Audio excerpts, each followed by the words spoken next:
Sud Radio, les clés d'une vie, Jacques Pessis. Sud Radio, les clés d'une vie, celle de mon invité.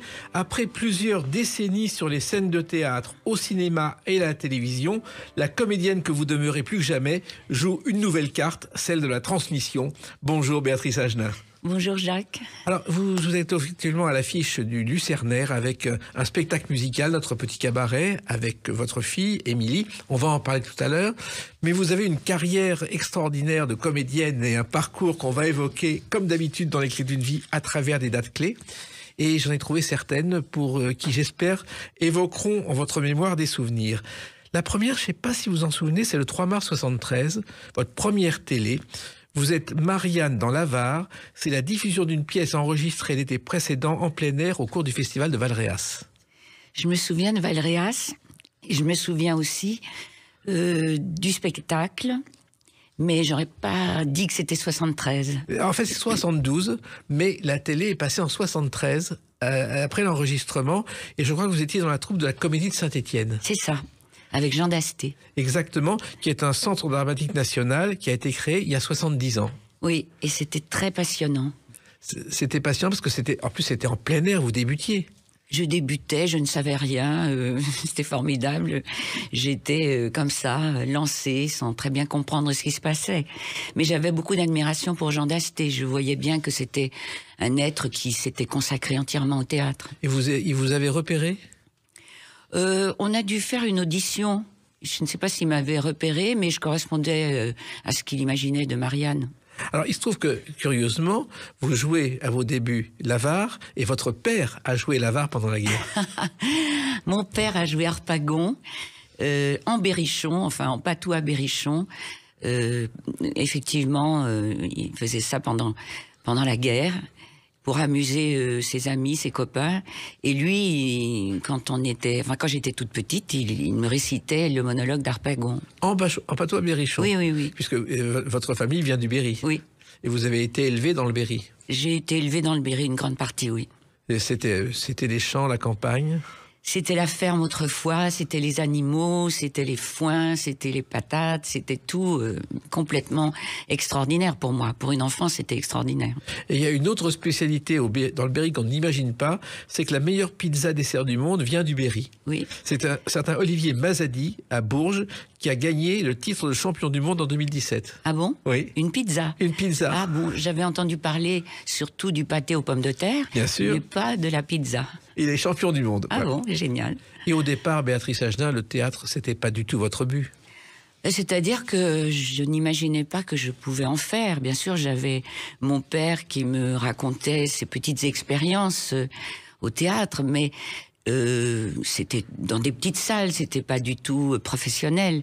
Donc non, je n'imaginais pas ça. Je me voyais bonne sœur. Ah, carrément. Oui, carrément. Peut-être le costume, je ne sais pas. Le costume au théâtre, vous l'avez.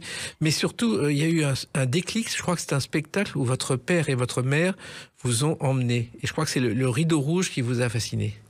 C'était au concert Pacra. Oui. Oui. Mon père nous emmenait au cabaret parce qu'il adorait rire.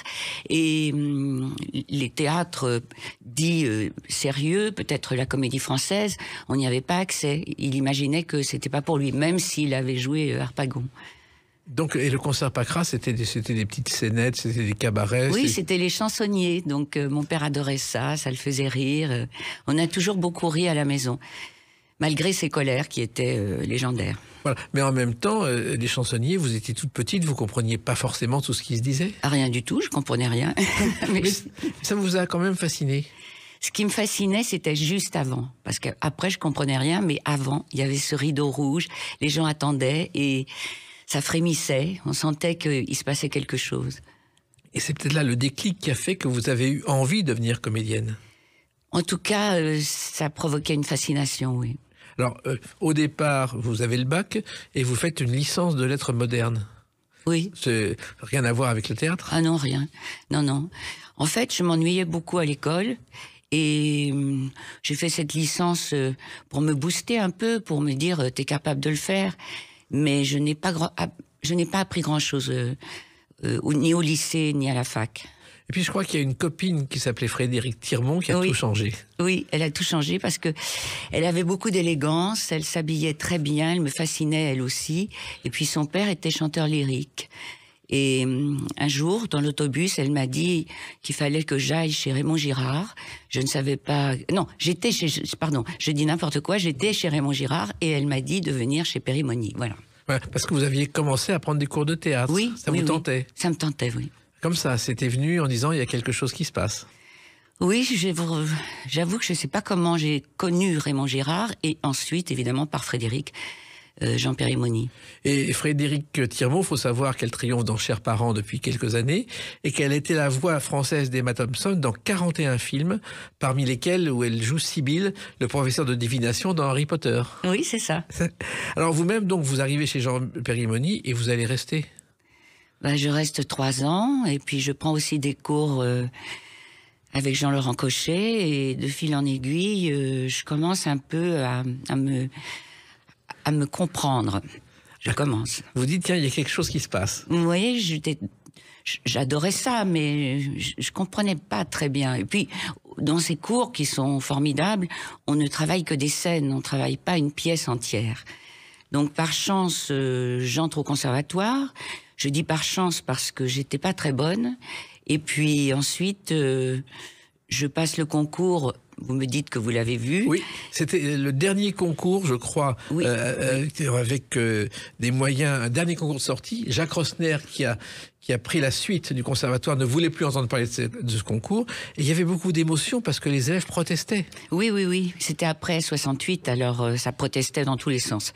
Et puis, je rate un peu mon concours puisque je n'ai qu'un second prix. C'est déjà pas mal. C'était pas mal, mais enfin, c'était pas le premier. Et Martine Chevalier, qui avait le premier prix, ne veut pas rentrer à la Comédie Française.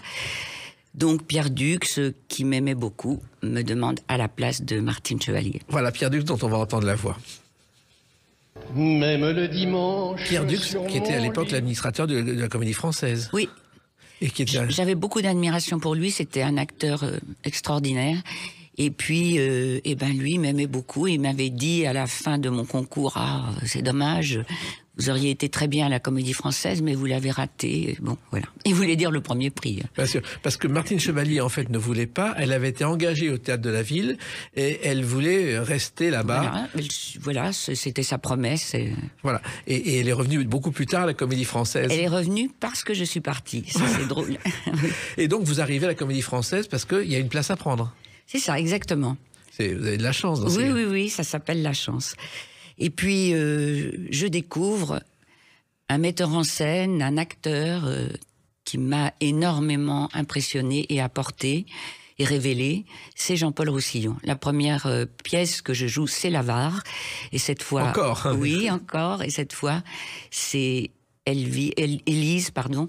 Et Élise, déjà là, j'étais fascinée, complètement impressionnée par ce qu'il demandait. Mais justement, c'était un travail très, très différent. Vous n'imaginiez pas encore ce que représentait la Comédie Française. Vous n'y étiez jamais allé. Non, j'y étais allée 1 ou 2 fois en spectatrice, mais rien vraiment ne m'attirait particulièrement à la Comédie Française.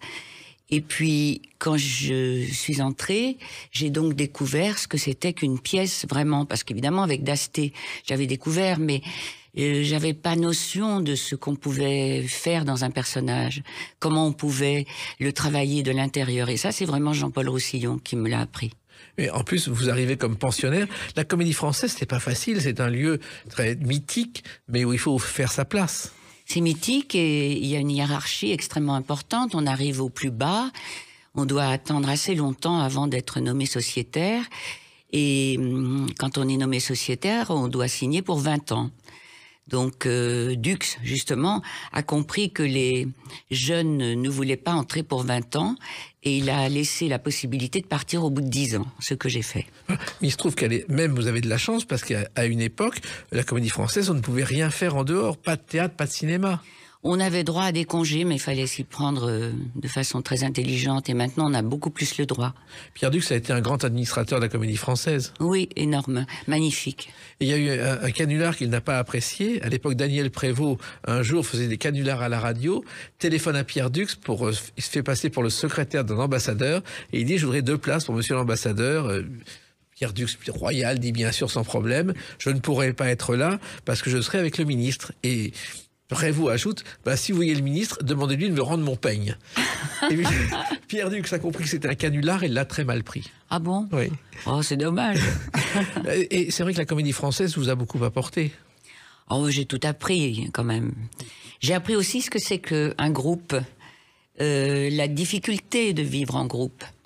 La difficulté d'être d'accord avec l'autre, alors qu'on est on est dans une sorte de mariage imposé, malgré tout, malgré le bonheur d'être dans un théâtre. Donc, oui, j'ai compris pas mal de choses. J'ai compris ce que c'était aussi que des clans, parce qu'il y en a, c'est normal. Et puis, ce que c'est aussi que des acteurs extraordinaires comme Michel Aumont, comme...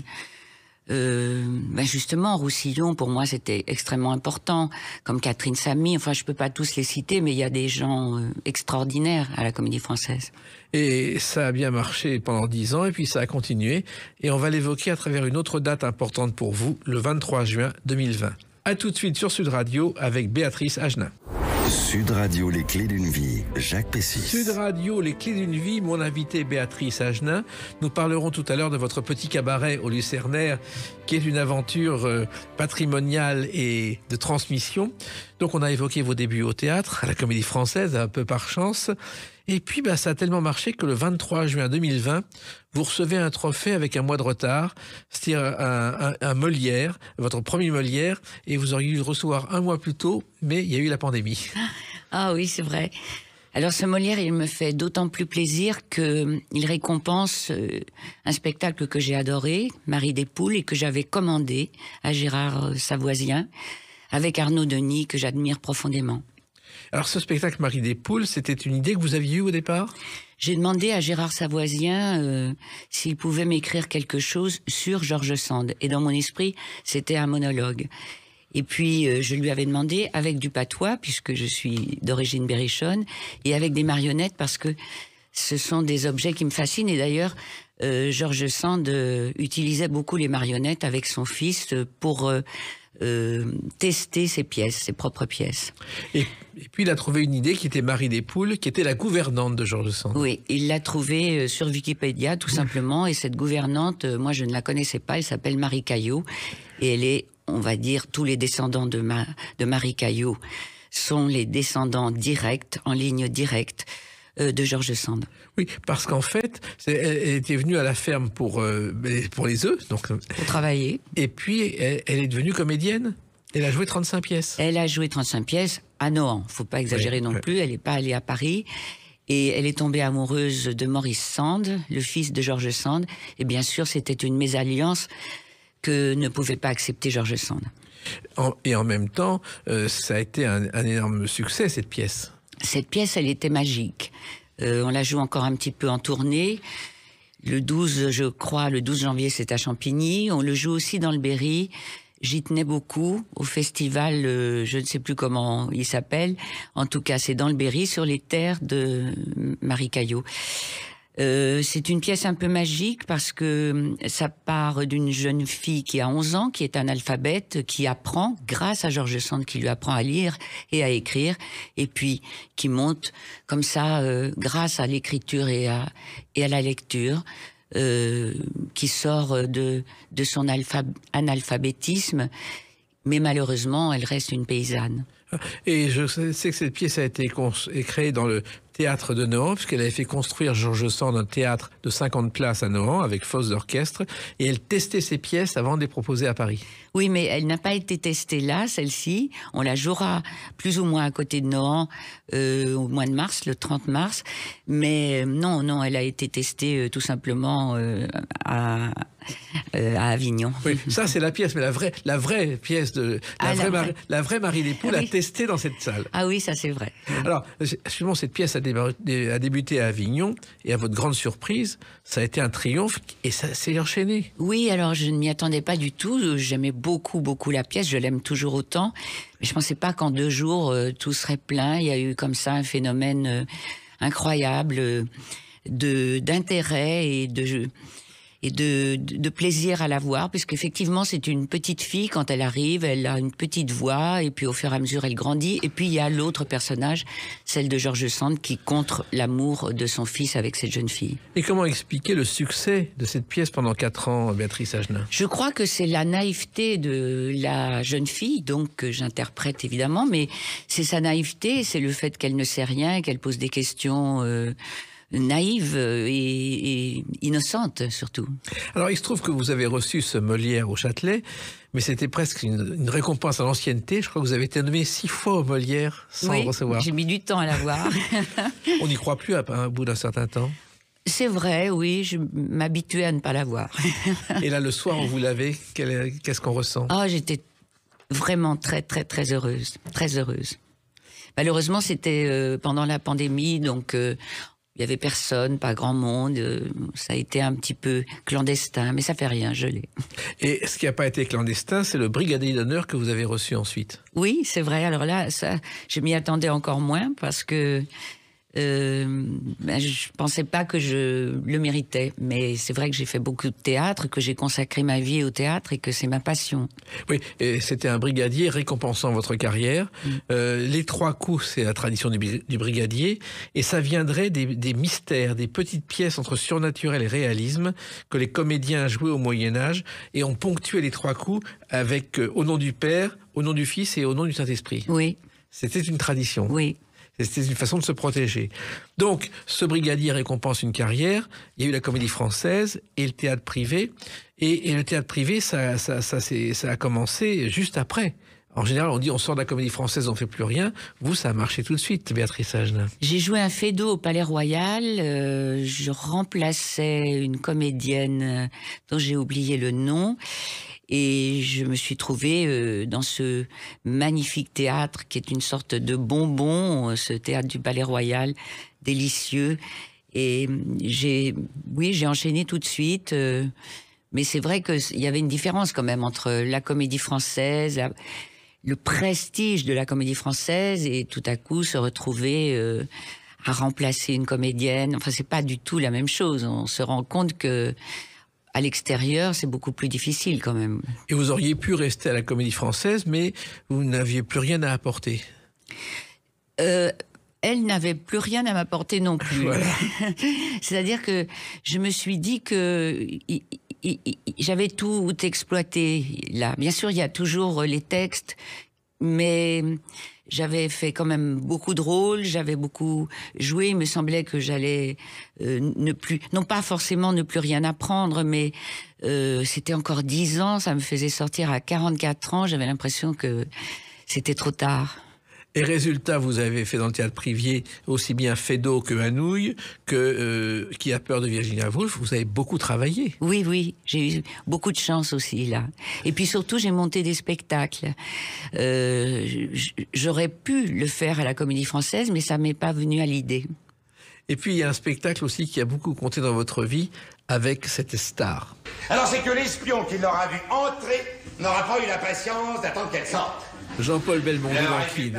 Quelle aventure. Ah oui, Jean-Paul, c'est un soleil. Oui. Quand vous êtes à côté de lui, vous avez chaud au bout d'un moment. Il vous a appelé un jour, je crois que vous lui avez raccroché au nez, non? Oui, il y avait Pierre Vernier qui me dit, que je connaissais très bien, qui me dit je te passe Jean-Paul Belmondo.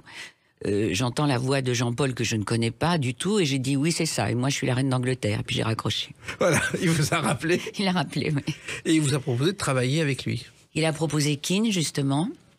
Et voilà, j'ai été emportée. Vous savez, c'est comme un soleil, donc on est les planètes autour et on est emporté dans le mystère. Oui, parce que travailler avec Belmondo, c'est une aventure, parce qu'il est aussi précis, professionnel Enfin, il peut y avoir des moments totalement surréalistes. D'abord, c'est un grand blagueur, donc il vous dit des choses incroyables juste avant d'entrer en scène, et il faut tenir. Parce que c'est des blagues, et parce que il fait des excentricités. Il est comme ça, Jean-Paul. Vous savez, sa grande spécialité au cinéma, c'était de manger de l'ail avant de donner des baisers de cinéma. Alors, il ne me l'a pas fait. Oui, mais Bon, il l'a cela fait dit, il souvent. m'a pas fait de baiser non plus. Mais en même temps, c'était un grand professionnel parce qu'il n'avait pas fait de théâtre pendant des années. Oui, puis il y est revenu et il s'est entouré de gens qui l'aimaient, évidemment Michel Beaune, évidemment Pierre Vernier, et puis c'était aussi une promesse qu'il avait faite à son père. Oui, et Robert Hossein, par-dessus tout, qui lui aussi était parfois très en colère. Oui, il avait un tempérament terrible, Robert, mais c'était un homme généreux. Il m'a aidé pour la première mise en scène que j'ai faite, et il m'a aidé financièrement. Oui, ça, il était très généreux. Il y a eu Cyrano après Keane. Oui, Cyrano. Alors là, bon, c'est encore une plus grande aventure parce que d'abord, Jean-Paul manifestait le désir de rejouer avec moi, et puis voilà, il y avait un rôle encore plus extraordinaire. Et c'est vrai que jouer avec Belmondo, c'est un privilège. Tous les soirs au C'est théâtre. très extraordinaire, quoi. D'abord, c'est la fête. Jean-Paul, il aime la fête, il aime que les gens soient heureux à côté de lui. Oui, c'est un être d'enthousiasme. Quand on pense qu'à la Comédie Française, il n'est pas entré parce qu'il a fait un bras d'honneur au jury et qu'il ne le trouvait pas beau, c'est quand même une belle erreur. Je ne sais pas s'il se serait mêlé à la troupe. En tant qu'humain, oui, mais c'était vraiment quelqu'un qui dominait, qui voulait être le premier, la star. Il voulait être comme ça. Et à la Comédie Française, c'est une troupe quand même. Vous avez vécu un moment privilégié. Oui, mais oui, bien sûr, bien sûr. Parce que travailler avec Belmondo au théâtre, c'était pas si fréquent. C'est inimaginable même. Et vous l'avez fait. Oui, j'ai fait. Un autre grand moment, avec une date aussi très différente, on revient un peu en arrière, le 9 février 1996. À tout de suite sur Sud Radio avec Béatrice Agenin. Sud Radio, les clés d'une vie, Jacques Pessis. Sud Radio, les clés d'une vie, mon invité Béatrice Agenin. Nous parlerons tout à l'heure de votre spectacle lucernaire avec votre fille, un spectacle Notre Petit Cabaret, tout à fait original, qui ne correspond pas du tout à ce que vous avez fait jusqu'à maintenant. Mais il y a une date importante dans votre carrière, Béatrice Agenin, le 9 février 1996. Vous arrivez dans cette série. La meilleure donne. Vous arrivez dans la saison 3 de Une famille formidable. Je remplace Catherine Spaak, qui est italienne et qui est restée pour faire ses émissions à elle, à la télévision italienne. Vous voyez, je remplace souvent les gens, mais c'est très bien, c'est très bien. En fait, Catherine Spaak avait fait la saison 2. Elle a eu un succès très fort en Italie avec ses émissions, mais aussi avec la version italienne de Tous les garçons et les filles de Françoise Hardy. Ah oui, Oui. je savais pas. Un énorme succès discographique. Et là, donc, saison 3, elle s'en va. Le problème, c'est que vous ne ressemblez pas à Catherine Spaak. Alors justement, ça c'est formidable de la part de Joël Santoni, c'est que il a décidé que que le personnage avait eu un accident de voiture et que on était après une restructuration du visage, un tout petit peu différent de ce qu'on était avant, mais c'était le même personnage. Voilà. Et donc elle faisait des émissions où elle se présentait avec son nouveau visage, avec la même coiffure évidemment, et ça c'était quand même une très belle idée. Voilà. Résultat, vous entrez dans cette série et vous allez en prendre pour 20 ans. Oui, absolument. Oui. C'est-à-dire que vous l'aurez jamais imaginé. Non, pas du tout. Ça ne se faisait pas encore, les séries très très longues comme ça. Alors, c'est vrai que vous êtes dans cette série, et nombreux téléspectateurs s'en souviennent, la meilleure amie de Catherine, Annie Dupéret. Oui, et je suis l'amie de Catherine, Annie Dupéret, dans la vie. Voilà, exact. Vous connaissiez Annie avant de... On avait joué ensemble à Nouilles, au théâtre Édouard VII. C'était Édouard VII, oui, c'est ça. C'est ça. On avait joué avant, mais on s'était pas approché beaucoup. Parce qu'Annie, à l'époque, n'avait pas encore écrit Le Voile Noir. Et dans Le Voile Noir, elle raconte l'histoire de ses parents. Et justement, quand on travaillait au théâtre, j'étais très surprise de ne jamais voir quelqu'un de sa famille. Et j'avais demandé à Bernard Giraudot, c'est bizarre, il y a personne qui vient voir Annie de sa famille, et il m'a dit ses parents sont morts quand elle avait 8 ans. Oh, du coup, j'ai plus osé poser de questions, et dans Le Voile Noir, elle explique vraiment ce qui s'est passé. Et donc, ça nous a soudés parce que j'ai lu Le Voile Noir et j'ai trouvé que c'était un énorme, extraordinaire poème d'amour pour ses parents. Alors, Joël Santoni, vous avez repéré comment vous êtes arrivé dans la famille formidable, Béatrice Hachnin? J'ai passé un casting, tout simplement. Voilà. Oui. Puis je l'ai eu. C'est-à-dire, vous êtes une femme d'affaires à qui tous les malheurs vont arriver parce que pendant 20 ans, vous allez avoir tous les ennuis possibles et imaginables. Oui, elle perd son fils, mais elle est toujours là avec de l'argent pour rattraper tous les déboires de cette famille, jouée par Bernard Lecoq et Annie Dupéret. Et là aussi, il faut être une excellente comédienne pour survivre à tout ça, pour faire vivre tout ça. Oh, c'était quand même très très joyeux, hein. On s'entendait super bien. Joël Santoni est un homme ludique, on riait beaucoup. C'était très agréable, hein. Oui, et surtout, vous avez été surpris par le succès de cette série? Ah oui, vraiment surprise, mais les gens adoraient ça, qu'on leur raconte que la famille, ça existe, et puis que il y ait, comment dire, quelque chose qui les unit tout le temps, malgré les différences de position, malgré tout ce qui vient les ennuyer, malgré des séparations. Et c'était ça le succès, c'est que la famille se retrouvait tout le temps. D'ailleurs, la série au départ devait s'appeler Les Grandes Décisions, et après quelques essais, quelques tournages, Joël Santoni s'est aperçu que la famille était très unie et a fait le titre Une famille formidable. Oui, alors ça, je ne savais pas qu'il avait trouvé cette idée-là. Mais ce qu'il y a de très plaisant, c'est que il y avait des jeunes qui arrivaient à chaque fois parce que c'était les enfants. Et au fur et à mesure, après, ils se mariaient, c'était les petits-enfants et tout ça. Plus la famille s'agrandissait. Et je me souviens de scènes où on devait tous se réunir et s'embrasser. On était au moins 30 ou 40 à s'embrasser pour dire bonjour. Des choses comme ça, quoi. Ça a changé votre vie parce que du jour au lendemain, vous êtes devenue Béatrice Hachnin, une actrice populaire. On me reconnaissait dans la rue, alors qu'avant, quand je jouais Chimène ou quand je jouais Elvire, personne ne me connaissait. Et ça a changé votre vie, même par rapport au théâtre? Oh, sur le moment, un petit peu, mais vous savez, c'est un métier très dur, hein. Si vous n'apparaissez pas souvent à la télévision, on vous oublie. Donc, après La famille formidable, où je suis morte d'un cancer, on m'a oubliée. Alors, pourquoi justement vous avoir fait mourir? Joël Santoni vous a convoqué un jour en disant tu vas mourir. Tu vas mourir, oui, exactement, c'est la sympa. phrase. Mais je crois qu'il avait besoin d'un rebondissement dans l'émission et il pouvait absolument pas faire mourir un enfant. Et puis il y avait là un thème qu'il voulait développer lui, c'était l'euthanasie et le fait qu'on s'en aille avec dignité. Et d'ailleurs, je crois que la scène que vous avez tournée de votre mort, tout le monde pleurait sur le plateau.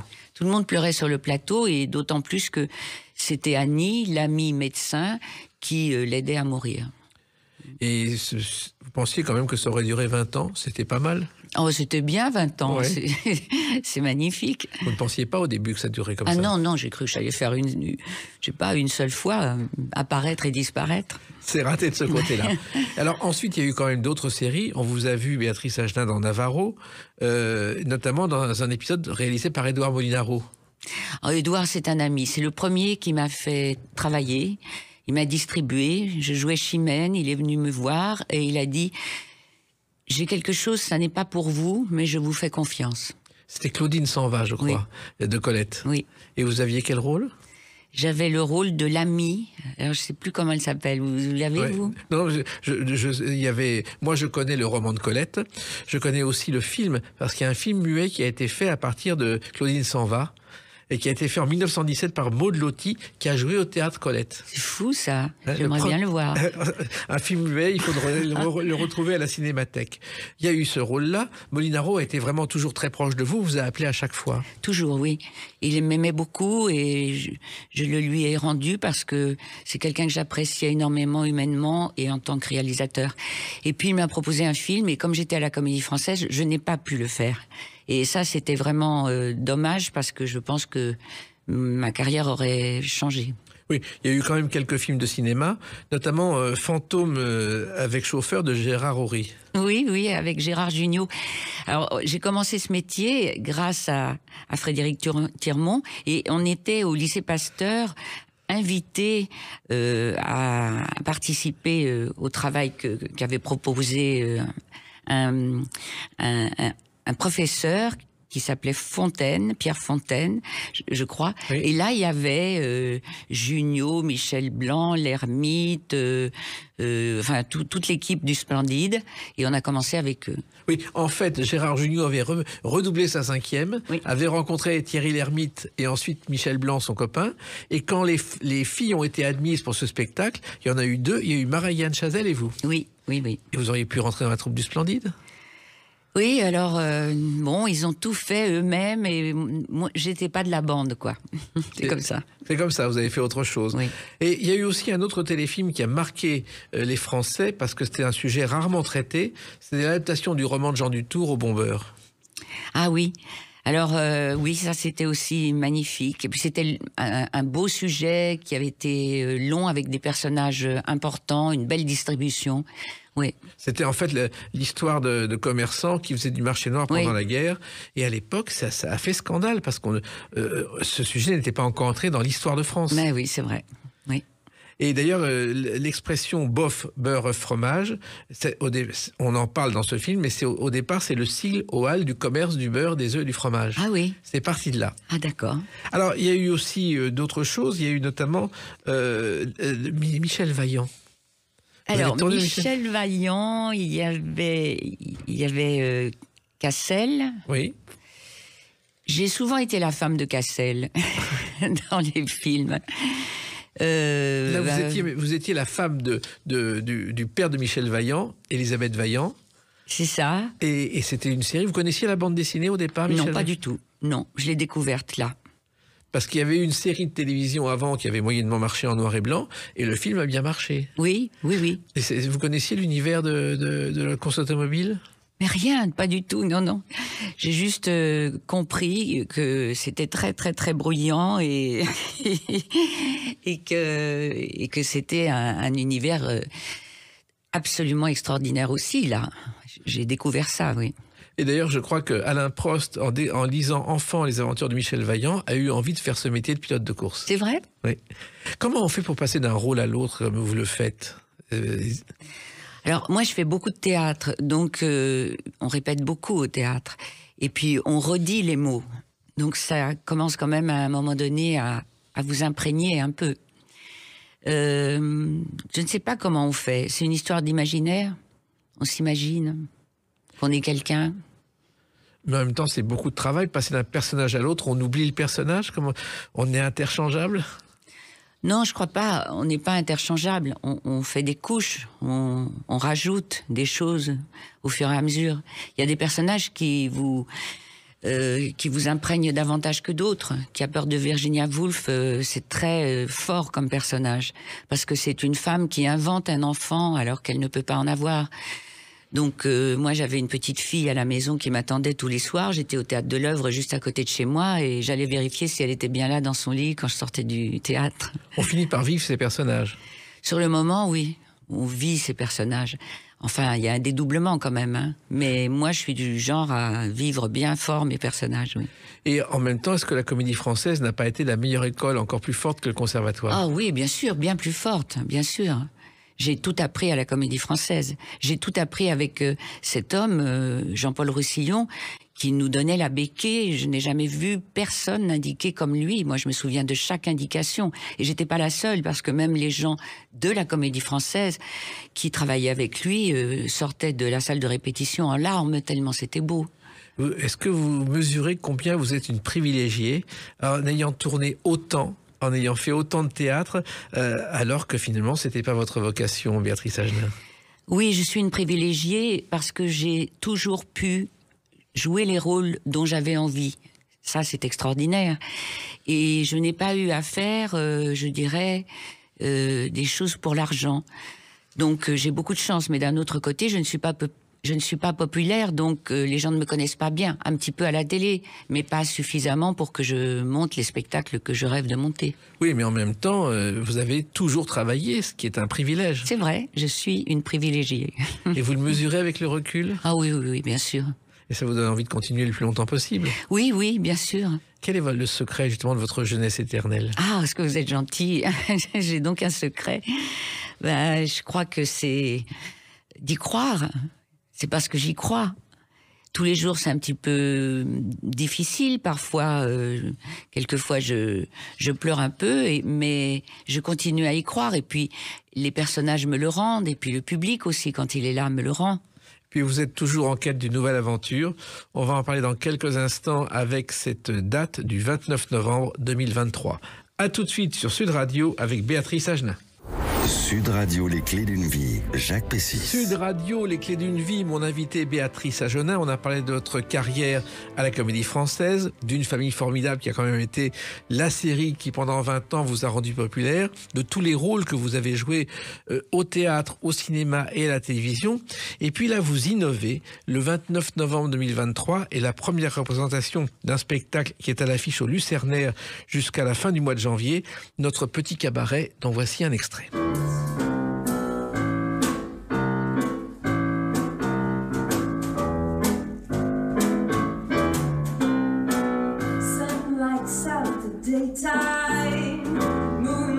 Alors, on vous attendait dans beaucoup de choses, mais pas dans un cabaret en train de chanter et de jouer à la comédie et de danser avec votre fille, Béatrice Agenin. Et de rapper. Et de rapper en plus.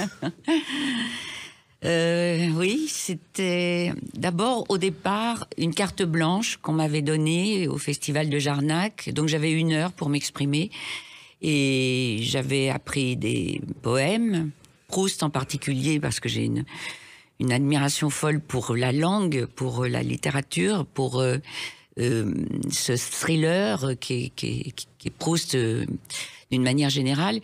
Et là-dessus, j'ai pensé à inviter ma fille qui est chanteuse, interprète et compositrice. Et du coup, voilà, on a fait une date. Et puis après, c'était quand même très court. Du coup, je lui ai proposé le Festival d'Avignon. On l'a fait 2 fois, 2 années consécutives. Et ensuite, le Lucernaire nous a proposé de reprendre le spectacle.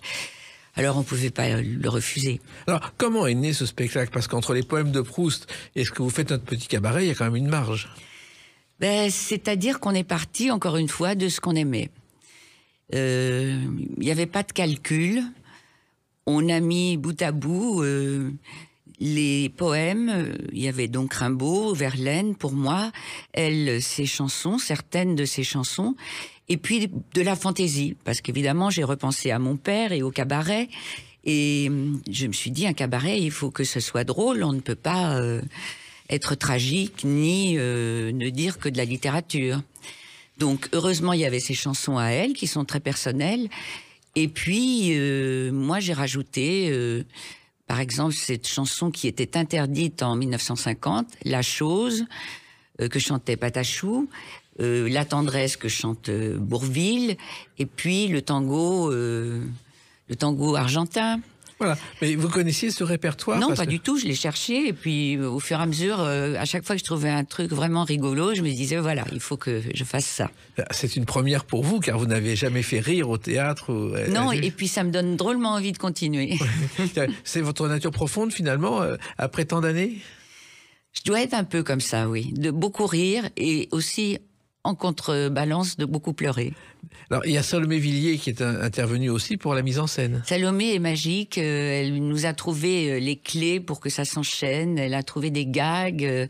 Elle est très adorable, charmante. Sylvain Dufour aussi nous a aidés. Et puis Caroline Roland au départ. Et tout ça a fait une petite, une petite fête. On a tous donné nos avis, et Salomé en particulier. Et puis, on a concocté quelque chose de joyeux. Oui, et quand même, c'est la première fois que vous chantez sur scène? Oui, la première fois, oui. Je vous dis pas comment j'avais peur. Mais vous avez jamais chanté avant? Ah non, en scène, non. Et pourquoi? Pourquoi aujourd'hui? Je sais pas, les rôles venaient à moi, J'étais un personnage dramatique, alors on me donnait des personnages dramatiques. Voilà. Et là, maintenant, vous êtes en toute liberté. Il y a même des musiciens qui vous accompagnent sur scène. Oui, 2 musiciens, un pianiste et un batteur. Et vous avez leur nom, parce Oui, que... oui, oui. Bon. Mais il se trouve que ces musiciens, plus votre fille, ça donne un spectacle tout à fait original. Le cabaret, c'est une tradition. Dans les années 50, on allait tous les soirs au cabaret, on voyait aussi bien Barbara que Pierre Perret que Brel débutant, et les gens venaient assister à ces spectacles. Ils n'écoutaient pas forcément, ils buvaient un verre, mais ça faisait partie du patrimoine parisien. Absolument. Au départ, c'était chanté dans une auberge ou dans un café. Oui. Et maintenant, disons que oui, c'est original, on l'a inventé. D'abord, on s'est dit, mais ça va pas du tout aller dans un cabaret, Proust. Et justement, c'est une cassure, c'est une manière aussi de faire entendre la langue française, qui est absolument magique, merveilleuse. Et pourquoi on ne s'autoriserait pas à mêler un genre vraiment comique à quelque chose de beaucoup plus profond? Pourquoi? Un mélange des genres pour défendre la langue française. Absolument. Car vous faites partie, et merci, de celles qui défendent la langue française. Oui, mais je trouve que la langue est magnifique. Elle se perd, bien sûr, puisque il y a des machines qui remplacent maintenant notre façon même de penser, qui nous donnent les mots tout faits. Mais ça n'empêche quand même que la langue française est absolument extraordinaire. Alors, votre fille vous accompagne dans ce spectacle avec sa guitare et ses chansons. Je crois qu'elle a grandi dans les coulisses des théâtres. Oui, absolument, oui. Dès qu'elle était toute petite, je l'emmenais le dimanche après-midi. Elle a connu tout le monde, Belmondo, tous ceux avec lesquels j'ai joué, finalement. Et son nom de scène, c'est Milo. Pourquoi ? Ah, alors là, je ne sais pas. Elle a voulu ce nom-là, je ne sais pas. Alors, j'ai vu sur YouTube qu'elle écrit des chansons et que son répertoire est clair-obscur. Oui, c'est un passage, à mon avis, elle ira vers autre chose, mais pour le moment, c'est comme ça. Alors, il se trouve que pour se faire connaître, jadis, il y avait les cabarets. On a parlé de Barbara et de tous les autres. Maintenant, pour se faire connaître, il n'y a plus que YouTube, les clips, et les bars et les petites scènes. Ouais, ça, c'est totalement étranger à ce que je peux connaître et savoir. Oui. Je n'ai pas été éduquée comme ça. Mais votre fille, elle, est passée par ces étapes-là. Ah oui, puis elle est bien obligée, si elle veut continuer, de passer par ces étapes tellement nouvelles. Et il y a une chanson d'ailleurs qui a un petit peu, qui l'a fait remarquer, c'est celle-ci. Il y a eu ces années sombres, le poids mouillé de leur ombre, l'homme serpent, l'homme roi, ancien geôlier de ma foi. Et Dansera la flamme, je crois que ça a été très vu sur Internet. Je ne sais pas si vous regardez Internet. Oui, bien sûr. J'en suis très heureuse parce que c'est déjà une position par rapport à ce que nous avons appris, c'est-à-dire que l'homme serait un sauveur. Et dans cette chanson, elle dit bien que nous ne sommes plus dans cette époque-là, que les femmes auront à se battre autrement qu'avec l'aide de l'homme. Elle écrit ses chansons. Oui, elle écrit ses chansons. Et quand on voit ces images sur YouTube, la façon dont elle tient sa guitare et sa façon dont elle chante, il y a des inflexions qui rappellent Linda Lemay, la chanteuse québécoise. Ah oui, elle sera très heureuse de l'entendre. C'est vrai que elle a un répertoire très particulier. Je ne sais pas si vous lui avez enseigné ce genre de choses, mais elle a une écriture très personnelle. Très personnelle. Et je n'ai rien enseigné du tout. Non, non. C'est elle, c'est sa manière d'appréhender la vie, d'appréhender tout ce qui l'entoure. Et c'est par la musique, mais c'est avec ses mots, sa poésie. Vous évoquez Barbara dans ce spectacle, Béatrice Agenin. Vous l'avez rencontrée, Barbara ? Non. Jamais ? Non, mais j'ai fait un cabaret à la Comédie Française concernant Barbara. Muriel Mayette m'a offert cette possibilité. Donc, avec les acteurs du Français, on a fait un petit cabaret qui ne concernait que toutes les chansons de Barbara, certaines. Barbara qui avait beaucoup plus d'humour dans la vie que dans ses chansons. D'ailleurs, elle a commencé à Bruxelles au temps de la Vache enragée en faisant un spectacle de chansons coquines des années 1900. Oui, oui, oui. Et bien sûr qu'il en faut des chansons coquines parce que ça permet aussi aux gens de ressortir avec un peu d'oubli de tous les soucis. C'est ce qu'a fait Colette Renard avec des chansons un petit peu coquines qui ont été triomphales. Mais oui, absolument. Mais vous voyez, je suis partie vers ça maintenant. Je vais aller vers la coquinerie. Et vous avez d'autres projets dans ce sens-là ? Mais oui, j'ai très envie de chanter d'autres choses dans ce genre-là, dans un autre genre, et sans ma fille, bien sûr. Alors, il se trouve aussi que c'est un spectacle de transmission avec votre fille. C'est un spectacle de transmission, c'est-à-dire qu'on a essayé de mêler le théâtre à la chanson. Et on a marié ces deux arts, puisque nous sommes l'une et l'autre sur le plateau, avec nos spécificités, moi de comédienne et elle de chanteuse. Et puis vous jouez même avec des marionnettes, une marionnette. Oui, c'est-à-dire que moi, je ne sais pas pourquoi et d'où ça vient, mais j'aime les marionnettes. Je crois que c'est tout simplement un rapport à l'enfance, ça me relie à l'enfance. Et vous avez appris à manipuler les marionnettes? Bah oui, j'ai appris quand même parce que c'est assez compliqué. Il faut avoir deux façons de voir, celle de la marionnette sans l'oublier et sa propre façon à soi. Donc c'est un petit peu compliqué. Je ne sais pas si j'y suis tout à fait arrivée, mais je suis vraiment en état d'enfance quand j'ai un objet comme ça avec moi. Et Guignol triomphe toujours dans les marionnettes, sauf une fois, il y a un directeur de théâtre qui a voulu changer le dénouement, qui a mis Guignol en prison et la fleur qui triomphait. Ça a été des huées dans la salle. On a dû arrêter le spectacle. Les enfants se fâchaient, pleuraient, hurlaient. On a dû recommencer et remettre la scène normale. Vous voyez la force de la marionnette. Alors, il se trouve qu'il y a aussi une chanson que vous avez évoquée qui résume le trait principal de votre spectacle. On peut vivre sans richesse, presque sans le sou. Des seigneurs et des princesses, il n'y en a plus beaucoup. Cette chanson a changé la carrière de Bourvil. C'est la première fois qu'il fait une chanson tendre entre deux films sérieux ou deux films comiques. Marie Laforêt l'a également interprétée, mais c'est vraiment la chanson de Bourvil qui l'a fait découvrir. Écoutez, on s'est dit qu'on pouvait la chanter à deux. Et c'était la seule qu'on pouvait chanter à deux. Elle, parce qu'elle a la voix haute pour ça, et moi, la voix plus grave. Et encore une fois, il s'agissait de transmettre cette idée de tendresse de la part de nous deux. Et il se trouve que, je ne sais pas si vous le savez, pendant le confinement, il y a un groupe qui s'est installé en France, qui s'appelle Symphonie Confinée, et chacun, chez soi, a fait un bout de la tendresse, et ça donne un clip extraordinaire où il y a 50 personnes.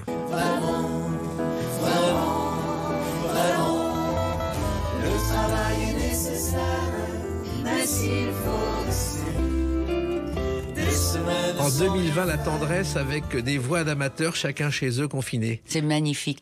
Plus on parlera de tendresse, plus on parlera d'amour, plus on communiquera ces mots-là, peut-être moins il y aura de guerre. Alors, Rimbaud aussi, avec les Tilleuls verts, vous le chantez, c'est assez étonnant. Je le dis et le piano m'accompagne. Et je dois reconnaître que les mots de Rimbaud, peut-être qu'il est oublié, peut-être qu'on ne le lira plus bientôt, mais il continue à voyager. Les gens se disent peut-être « Ah, c'est bizarre, je connais ces mots-là », et puis ils les retrouvent, et je suis sûre qu'ils sont sous le charme. Et les tilleuls verts, donc le titre de ce poème, est devenu une boisson, un mélange de fleurs de tilleul, de verveine entière, de menthe et de moine poivrée. Tiens donc. Voilà, ça existe. Vous en avez goûté? Pas vraiment, mais je l'ai vu sur Internet. Mais je vais acheter les ingrédients pour le mélange et je suis sûr que vous aussi. Et puis, vous faites du rap. Ah, ça, c'est fou. Oui, c'est fou. J'ai eu affaire à quelques metteurs en scène un peu tyranniques et on a concocté avec Caroline Roland des indications de mise en scène sur Phèdre qui tournait vinaigre et ça se termine en rap. Ça, on vous imagine mal dans cet univers. Oui, c'est vrai. Mais ça marche, parce que ce sont des alexandrins, donc ça marche très bien. Puis vous dansez avec un homme en mousse. Oui. Ben oui, c'est aussi une idée de Caroline. Je le maltraite, en fait. Voilà. Je le maltraite comme il me maltraite, puisqu'il a décidé de me quitter, donc je me venge sur la mousse. Et vous évoquez Cole Porter aussi. Oui, aussi. Vous dansez, c'est important. Oui. C'est qu'il s'appelle Cole Porter parce que ses parents s'appelaient Sam Porter et Cat Cole. Ah oui, je savais pas du tout. C'est dans ses parents. Alors ce spectacle, c'est jusqu'à fin janvier au Lucernaire et j'encourage celles et ceux qui vous aiment à aller le voir. C'est une nouvelle aventure qui va se prolonger. J'espère. Si elle se prolonge, on sera là, on ira. Parce que encore une fois, c'est autre chose que le théâtre. C'est autre chose que le théâtre et c'est même autre chose qu'un concert ou que des chansons. C'est encore une fois un vrai mariage. Et un mariage original. Oui, je crois que c'est original. On s'amuse à l'intérieur des textes. Proust, par exemple, c'est extraordinaire parce que c'est extrêmement accessible et c'est joyeux et c'est frais. on a l'impression qu'on va jamais arriver au bout de la phrase, mais si, les phrases ont un sens, un vrai sens. Voilà, tout ça est à découvrir au Lucernaire, donc c'est tous les jours, du mardi au samedi, au Lucernaire jusqu'au 24 janvier. Et le dimanche à 15h30. Et le dimanche à 15h30. Et j'encourage celles et ceux qui nous écoutent, et ils sont nombreux, à venir vous découvrir avec Émilie Bouchereau, votre fille. Merci Béatrice Agelin, continuez comme ça le plus longtemps possible. Merci, et nos musiciens. Et vos musiciens, bien sûr, pour rester dans la note. Les clés d'une vie, c'est terminé pour aujourd'hui. On se retrouve bientôt. Restez fidèles à l'écoute de Sud Radio.